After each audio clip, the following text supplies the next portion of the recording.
సింహరాశి వారి ఇంటికి ప్రతిరోజు ఇద్దరు దేవతలు వస్తున్నారంటే మీరు నమ్మగలరా? వారు ఎప్పుడు వస్తున్నారు? ఎందుకు వస్తున్నారు? ఆ సమయంలో మీరు చేసే చిన్న తప్పేంటి? ఈ విషయం తెలిస్తే మీరు ఆశ్చర్యపోతారు. మీ ఇంట్లో ప్రతిరోజు జరిగే ఒక చిన్న సంఘటన వెనక దైవ సంకేతం దాగి ఉందని మీకు తెలుసా? ముఖ్యంగా మీ ఇంటికి ఇద్దరు దేవతలు ఏ రూపంలో వస్తున్నారో తెలుసుకుంటే ఇకపై ఆ సమయాన్ని అస్సలు నిర్లక్ష్యం చెయ్యరు. జోగులాంబ అమ్మవారి జ్యోతిష్యాలయం పిఠాపురం. మీకు ఎలాంటి సమస్యలు ఉన్నా శ్రీ దుర్గామాత గారు ఫోన్ ద్వారా జ్యోతిష్యం చెప్తున్నారు. భార్యాభర్తల సమస్యలు, ప్రేమ సమస్యలు, డబ్బు, వ్యాపార సమస్యలు, ఆర్థిక సమస్యలు, కోర్టు సమస్యలు, నమ్ముకున్న పురుషులు లేదా స్త్రీ రావడానికి ప్రత్యేకమైన వశీకరణ చేస్తున్నారు. పెళ్లి కుదరకపోవడం, చదువు లేదా జాబ్లో ముందుకు ఎదగకపోవడం, ఇంకా తీరని సమస్యలు ఎటువంటివి ఉన్నా శ్రీ దుర్గామాత గారిని సంప్రదించండి. Cell number 9000964941. ఈ రోజు చెప్పబోయే విషయం చాలా ప్రత్యేకమైంది. మీ ఇంటికి ప్రతిరోజు ఇద్దరు దేవతలు వస్తున్నారని చెబితే ఆశ్చర్యంగా అనిపించవచ్చు. కానీ మన సాంప్రదాయాల్లో కొన్ని సమయాలను, కొన్ని సంఘటనలను దైవ అనుగ్రహానికి సంకేతాలుగా భావిస్తారు. అసలు ఆ ఇద్దరు దేవతలు ఎవరు? వారు ఏ సమయంలో మీ ఇంటికి వస్తారు? ఎందుకు వస్తారు? వారొచ్చినప్పుడు ఏ విధంగా ప్రవర్తించాలి? ఏ పనులు చేస్తే దైవానుగ్రహం మరింతగా లభిస్తుందని విశ్వసిస్తారు? ఈ విషయాలన్నింటినీ ఈ వీడియోలో చాలా స్పష్టంగా తెలుసుకుందాం. ముఖ్యంగా చివర్లో చెప్పబోయే విషయం చాలా ముఖ్యమైంది. కాబట్టి వీడియోను మధ్యలో స్కిప్ చేయకుండా చివరి వరకు తప్పకుండా చూడండి. ఎందుకంటే మీ ఇంట్లోనే ప్రతిరోజు కనిపించే ఒక సాధారణ విషయం వెనుక ఉన్న దైవ సంకేతమేంటో చివర్లో తెలుసుకోబోతున్నారు. అలాగే వీడియో నచ్చితే లైక్ చేసి మన ఛానల్ని సబ్స్క్రైబ్ చేసుకొని పక్కనే వచ్చిన బెల్ ఐకాన్ నొక్కి ఆల్ సెలెక్ట్ చేసుకుంటే ఇలాంటి ఆధ్యాత్మిక విశేషాలు అలాగే రాశి ఫలితాల వీడియోలు మీరు మిస్ కాకుండా చూడొచ్చు. మీరు ఒక్కసారి ఆలోచించండి. మీ ఇంట్లోనే ఇద్దరు దేవతలు తిరుగుతూ మిమ్మల్ని రక్షిస్తున్నారని చెబితే మీరు నమ్మగలరా? మీరు కష్టాల్లో ఉన్నప్పుడు కనిపించకుండా మీకు అండగా నిలుస్తున్న ఆ దైవశక్తులను మీరు ఇప్పటి వరకు గుర్తించలేకపోయి ఉండొచ్చు. మీ ఇంట్లో జరిగే కొన్ని చిన్న చిన్న సంఘటనలను మనం సాధారణమైనవిగా భావిస్తాం. కానీ వాటి వెనుక దైవ సంకేతం ఉండవచ్చని మన సంప్రదాయాలు చెబుతున్నాయి. ముఖ్యంగా ఈ విషయం మీకు మరింత ఆసక్తికరంగా ఉంటుంది. ఎందుకంటే మీ జీవితంలో కొన్ని సందర్భాల్లో మీరు ఊహించని విధంగా ప్రమాదం తప్పిపోవటం, చివరి నిమిషంలో ఒక సమస్యకు పరిష్కారం దొరకటం, చేయబోయే పని ఆగిపోయి తర్వాత అది మీకు మంచిదని అర్థం కావటం లాంటివి జరిగి ఉండొచ్చు. ఇది ఎలా జరిగింది అని మీరు ఆశ్చర్యపోయిన సందర్భాలు కూడా ఉండొచ్చు. ఇలాంటి సంఘటనలను చాలామంది యాదృచ్ఛికంగా భావిస్తారు. కానీ ఆధ్యాత్మిక విశ్వాసాల ప్రకారం ఇవి దైవరక్షణకు సంకేతాలుగా భావించవచ్చు. ఇక్కడే అసలు విషయం మొదలవుతుంది. మీ ఇంట్లో కనిపించే రెండు ముఖ్యమైన దైవ సంకేతాలను మీరు గమనించారా? ఒకటి మీ ఇంట్లో శాంతి, క్షేమాన్ని సూచించే శక్తిగా భావిస్తే, మరొకటి కష్టకాలంలో ధైర్యం, రక్షణను సూచించే శక్తిగా భావించవచ్చు. వీటిని మనం కేవలం కళ్లతో చూడాల్సిన అవసరం లేదు.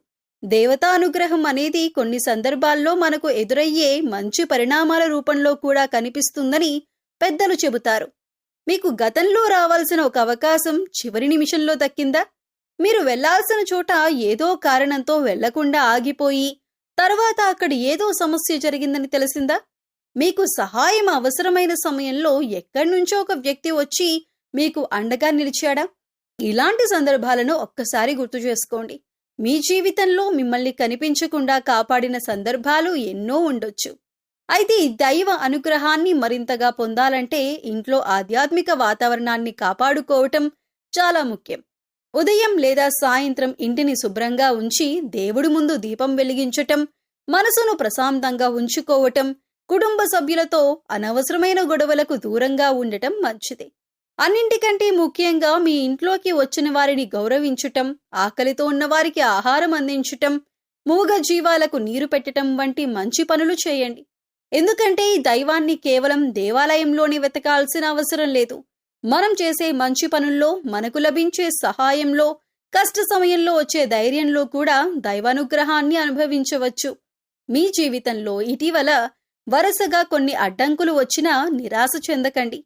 మీరు ఒంటరిగా లేరనే నమ్మకాన్ని మీలో పెంచుకోండి. ఆధ్యాత్మిక విశ్వాసం మీకు ధైర్యాన్ని ఇస్తుంది. రాబోయే రోజుల్లో మీకు కనిపించే చిన్న చిన్న శుభ పరిణామాలను నిర్లక్ష్యం చేయకుండా గమనించండి. మీ ఇంట్లో ప్రశాంతత పెంచే ప్రతి మంచి పని మీ కుటుంబానికి మేలు చేస్తుంది. మరి ఈ ఇద్దరు దేవతలకు సంబంధించిన ఆధ్యాత్మిక సంకేతాలేంటి? మీ ఇంట్లో ఏ సమయంలో వాటిని ప్రత్యేకంగా గమనించాలి? మీరు ఏ చిన్న ఆచరణ చేస్తే మనసుకు ప్రశాంతత, ఇంటికి శుభ వాతావరణం కలుగుతుందని విశ్వసిస్తారు? ఇవన్నీ మనం తర్వాత ఆసక్తికరంగా తెలుసుకుందాం. కాబట్టి వీడియోని చివరి వరకు తప్పకుండా చూడండి. మీరు ప్రతిరోజు మీ ఇంట్లోకి వస్తూ పోతూ ఉంటారు. కానీ మీ ఇంటి గడప దాటి వచ్చే ప్రతి శుభశక్తిని మీరు గమనిస్తున్నారా? మీ ఇంటికి ఇద్దరు దేవతలు వస్తున్నారని చెబితే నమ్ముతారా? మరీ ముఖ్యంగా వారు ఏ సమయంలో వస్తారో తెలిస్తే ఆ సమయాన్ని ఇకపై అస్సలు నిర్లక్ష్యం చేయరు. మొదటగా చెప్పుకోవాల్సింది మహాలక్ష్మీదేవి గురించి. మన సాంప్రదాయ విశ్వాసాల్లో శుభ్రత, ప్రశాంతత, దీపం, సువాసన, సాత్వికమైన వాతావరణం ఉన్న ఇల్లు లక్ష్మీ అనుగ్రహానికి అనుకూలంగా భావిస్తారు. ముఖ్యంగా ఉదయం పూట ఇంటిని శుభ్రంగా ఉంచి పూజా మందిరంలో దీపం వెలిగించి భక్తితో ప్రార్థించటం శుభప్రదంగా భావిస్తారు. లక్ష్మీ ఆరాధనకు శుక్రవారం ప్రత్యేకమైన రోజుగా కూడా సాంప్రదాయాల్లో భావిస్తారు. అందుకే సూర్యోదయానికి ముందు లేదా సూర్యోదయం తర్వాత ఉదయం వేళ మీ ఇంట్లో ప్రశాంతమైన వాతావరణం ఉండేలా చూసుకోండి. ఆ సమయంలో ఇంటిని శుభ్రంగా ఉంచి పూజా మందిరంలో దీపం వెలిగించి ఓం శ్రీం మహాలక్ష్మ్యై నమః అని భక్తితో స్మరించుకోవచ్చు. ఇది దైవాన్ని ఇంటికి తప్పకుండా తీసుకువస్తుంది అనే హామీ కాదు, కానీ మన సాంప్రదాయంలో దైవస్మరణకు అనుకూలమైన ఆచరణగా భావిస్తారు. ఇక రెండో దేవుడెవరో తెలుసా? ఆంజనేయ స్వామి. మీరు కష్టాల్లో ఉన్నప్పుడు ధైర్యం కావాలి, భయం తొలగాలి, అడ్డంకులను ఎదుర్కొనే శక్తి కావాలి అనుకునే సమయంలో ఆంజనేయ స్వామిని స్మరించటం మన సాంప్రదాయంలో ఎంతో ప్రాచుర్యం పొందింది. ముఖ్యంగా సాయంత్రం సూర్యాస్తమయం సమీపంలో లేదా అనంతరం దీపం వెలిగించి హనుమాన్ చాలీసా లేదా శ్రీరామ నామస్మరణ చేయటం అనేక కుటుంబాల్లో ఆచారంగా ఉంది. మంగళవారం, శనివారం ఆంజనేయ స్వామి ఆరాధనకు ప్రత్యేకంగా భావించే రోజులు. ఇప్పుడు ఒక్కసారి ఆలోచించండి. ఉదయం ఇంటిని శుభ్రంగా ఉంచి దీపం వెలిగించే సమయం, సాయంత్రం ఇంట్లో దీపం వెలిగించి దైవాన్ని స్మరించే సమయం, ఇవి కేవలం రోజువారీ పనులే కాదు, మనసును ప్రశాంతంగా చేసుకునే, ఇంట్లో సానుకూల వాతావరణాన్ని పెంచుకునే ఆధ్యాత్మిక అవకాశాలుగా కూడా చూడొచ్చు. ఇక్కడే అసలు ట్విస్ట్ ఉంది. మీరు దేవతలు మనుషుల రూపంలో ఇంట్లోకి వస్తారని అనుకోవాల్సిన అవసరం లేదు. దైవానుగ్రహాన్ని మనం శుభమైన సంఘటనలు, కష్ట సమయంలో లభించే ధైర్యం, అనుకోని సహాయం, సమస్య నుంచి బయటపడే మార్గం వంటి వాటిలో అనుభవించవచ్చని ఆధ్యాత్మిక విశ్వాసం చెబుతుంది. కాబట్టి ఇకపై ఉదయం ఇంట్లో దీపం వెలిగించే సమయాన్ని, సాయంత్రం దైవస్మరణ చేసే సమయాన్ని నిర్లక్ష్యం చేయకండి.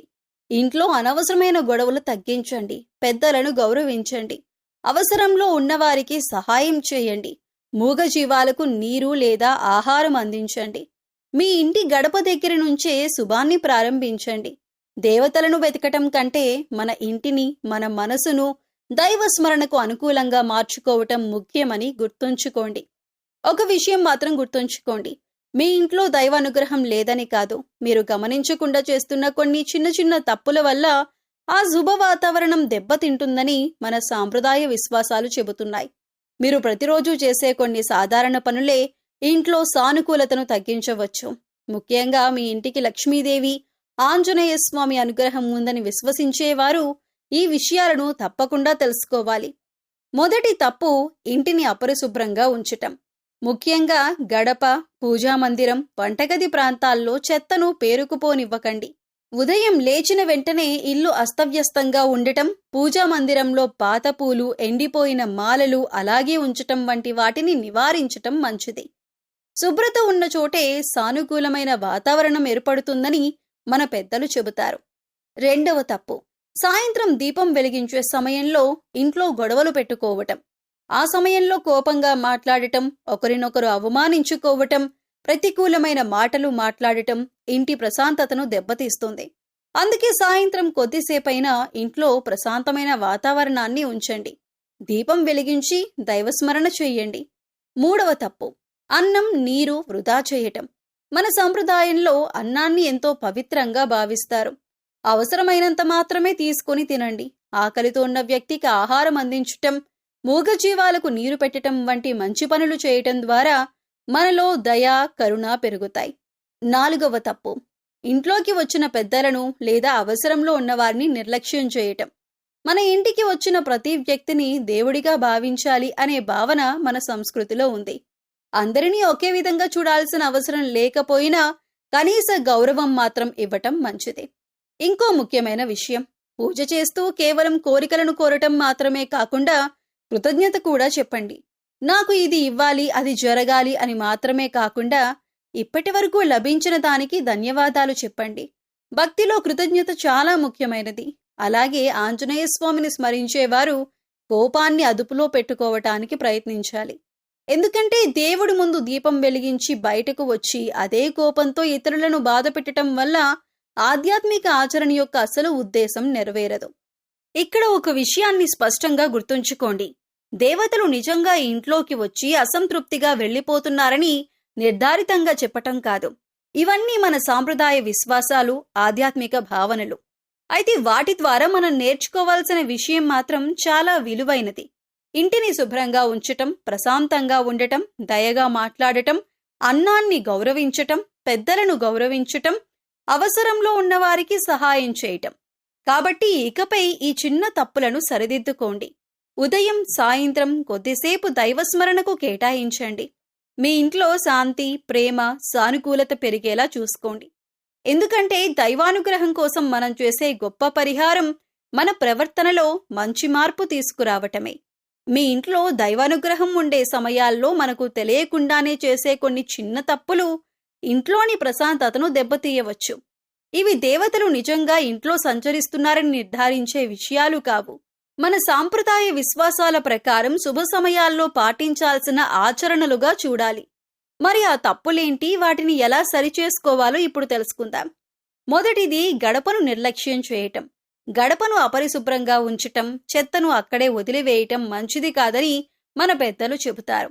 ముఖ్యంగా ఉదయం ఇంటిని శుభ్రం చేసి గడపను నీటితో శుభ్రపరిచి వీలైతే ముగ్గు వేయండి.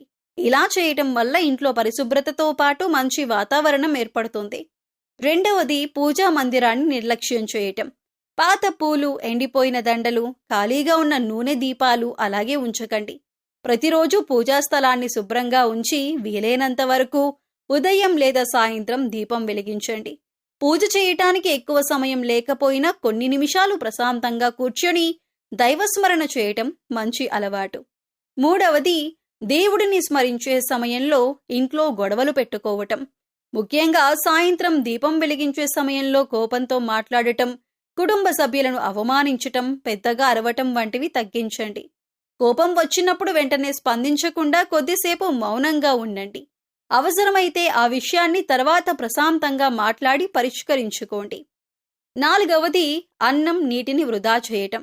మన సాంప్రదాయంలో అన్నాన్ని పవిత్రంగా భావిస్తారు. కాబట్టి అవసరమైనంత మాత్రమే వడ్డించుకొని తినండి. ఇంటి బయట చిన్న పాత్రలో పక్షులు, మూగజీవాల కోసం నీరు పెట్టడం కూడా మంచి సేవ. ఐదవది, ఇంట్లోకి వచ్చిన వారిని నిర్లక్ష్యంగా చూడటం.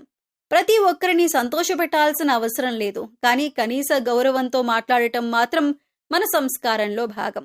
ముఖ్యంగా వృద్ధులు, అవసరంలో ఉన్నవారు వచ్చినప్పుడు వీలైనంత సహాయం చేయండి. ఇక నెగటివ్ మాటలు ఎక్కువగా మాట్లాడటం.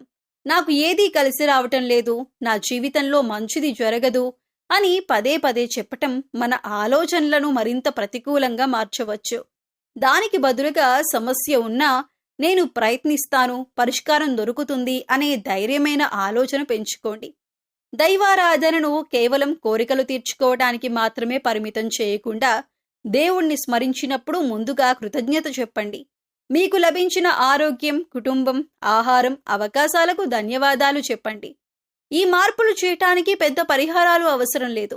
ఇంటిని శుభ్రంగా ఉంచటం, ఉదయం సాయంత్రం దీపం వెలిగించటం, దైవస్మరణ చేయటం, కోపాన్ని తగ్గించటం, అన్నాన్ని గౌరవించటం, మూగజీవాలకు నీరు పెట్టటం, అవసరంలో ఉన్నవారికి సహాయం చేయటం. ఇవే ఎంతో విలువైన ఆచరణలు. ఇకపై దేవతలు నా ఇంటికి వస్తున్నారా అని వెతకటం కంటే నా ఇంట్లో దైవస్మరణకు, శాంతికి, మంచి పనులకు నేను స్థానం ఇస్తున్నానా అని మీరే మిమ్మల్ని ప్రశ్నించుకోండి. మీ ప్రవర్తనలో మంచి మార్పు వచ్చినప్పుడు అదే మీ ఇంట్లో నిజమైన శుభానికి మొదటి అడుగు. ఇన్ని రోజులు మీరు పడిన కష్టాలకు, మీరు ఎవరికీ చెప్పుకోకుండా కార్చిన కన్నీళ్లకు, మనసులో దాచుకున్న బాధలకు ఇక ఒక ముగింపు పలకాల్సిన సమయం వచ్చిందని ఈ ఆధ్యాత్మిక సందేశం మీకు గుర్తు చేస్తోంది. నా కష్టం ఎప్పుడు తీరుతుంది అని ఎన్నోసార్లు మీలో మీరు ప్రశ్నించుకున్నారా? అయితే ఇప్పుడు చెప్పబోయే ఆచరణలు మీకొక కొత్త ఆశను కలిగిస్తాయి. ముందుగా ఒక విషయం గుర్తుంచుకోండి. ఈ పరిహారాలు చేస్తే వెంటనే అద్భుతం జరుగుతుందని లేదా జీవితంలో ఎలాంటి సమస్యలు ఇక ఉండవని హామీ ఇవ్వలేం. కానీ మన సాంప్రదాయ విశ్వాసాల ప్రకారం భక్తితో చేసే మంచి పనులు మనసుకు ప్రశాంతతను, జీవితంలో సానుకూలమైన మార్పులను తీసుకురావటానికి తోడ్పడతాయి. ప్రతిరోజు ఉదయం ఇంటిని శుభ్రంగా ఉంచి పూజా మందిరంలో ఒక దీపాన్ని వెలిగించండి. దీపం ముందు కాసేపు ప్రశాంతంగా కూర్చొని మీకు ఇష్టమైన దేవుడిని స్మరించండి. సాయంత్రం ఇంట్లో దీపం వెలిగించే సమయంలో కుటుంబ సభ్యులంతా వీలైనంత ప్రశాంతంగా ఉండేలా చూసుకోండి. ఆ సమయంలో గొడవలు, కోపం, పరస్పర నిందలు తగ్గించండి. ఎందుకంటే దైవారాధన అంటే కేవలం దీపం వెలిగించటం కాదు, మన మాటల్లో, మన ప్రవర్తనలో కూడా ప్రశాంతతను తీసుకురావటం. మీరు మంగళవారం లేదా శనివారం ఆంజనేయ స్వామిని భక్తితో స్మరించుకోవచ్చు. వీలైతే ఆలయానికి వెళ్లి దర్శనం చేసుకోండి. హనుమాన్ చాలీసా లేదా శ్రీరామ నామ స్మరణ చేయండి. ఇది భయం, ఆందోళన సమయంలో మనసుకు ధైర్యాన్ని కలిగించే ఆధ్యాత్మిక ఆచరణగా భావించవచ్చు.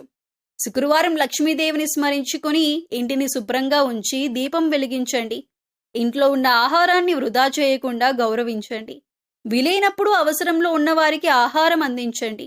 మీకు చేతనైనంత చిన్న సహాయం చేసినా అది మీలోని దయను పెంచుతుంది. ఇక చాలా ముఖ్యమైన పరిహారం మూగజీవాలకు నీరు, ఆహారం అందించటం. వేసవి కాలంలో పక్షులకు నీటి పాత్ర పెట్టటం, ఆకలితో ఉన్న జంతువుకు ఆహారం పెట్టటం వంటి చిన్న సేవలను అలవాటుగా చేసుకోండి. దయాకరుణతో చేసే సేవ మనసుకు ఎంతో సంతృప్తినిస్తుంది. మీరు గతంలో ఎదుర్కొన్న ప్రతి కష్టం మీ జీవితాన్ని బలంగా మార్చిన ఒక పాఠంగా భావించండి.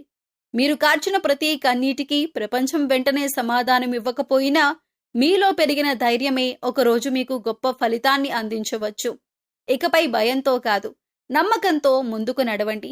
గతాన్ని తలుచుకుని బాధపడకుండా ఈ రోజు నుంచి మంచి ఆలోచన, మంచి మాట, మంచి పని అనే 3 విషయాలను మీ జీవితంలో భాగం చేసుకోండి.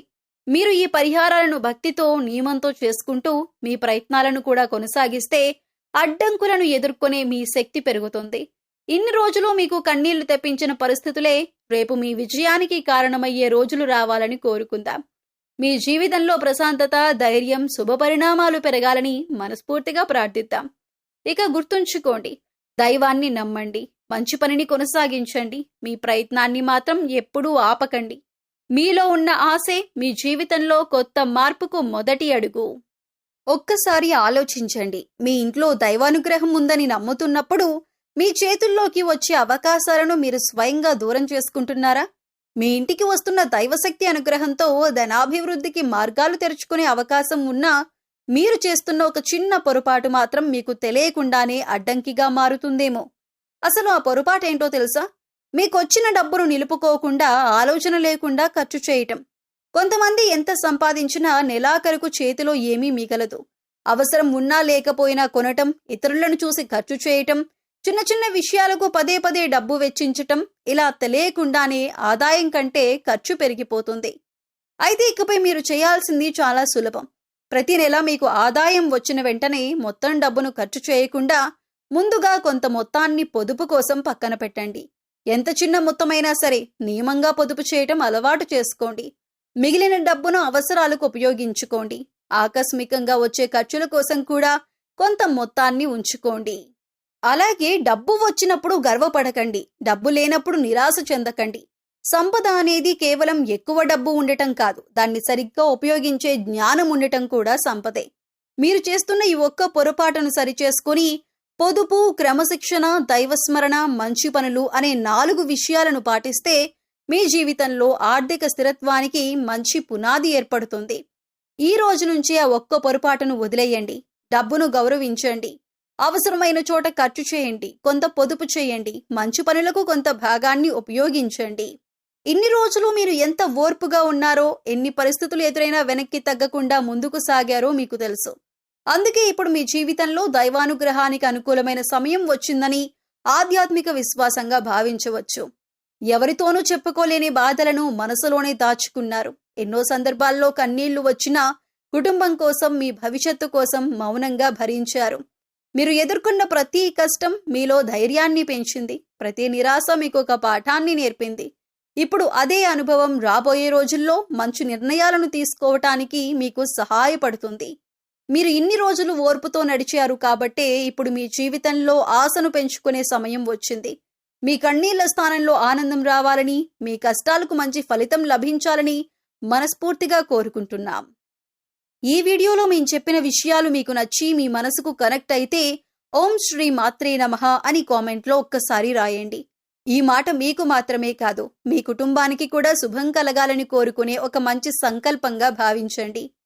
ఈ విషయం మీకు మాత్రమే కాదు, మీ ఫ్రెండ్స్ అండ్ ఫ్యామిలీ మెంబర్స్లో ఉన్న సింహరాశి వారితో కూడా ఈ వీడియో షేర్ చేసుకోండి.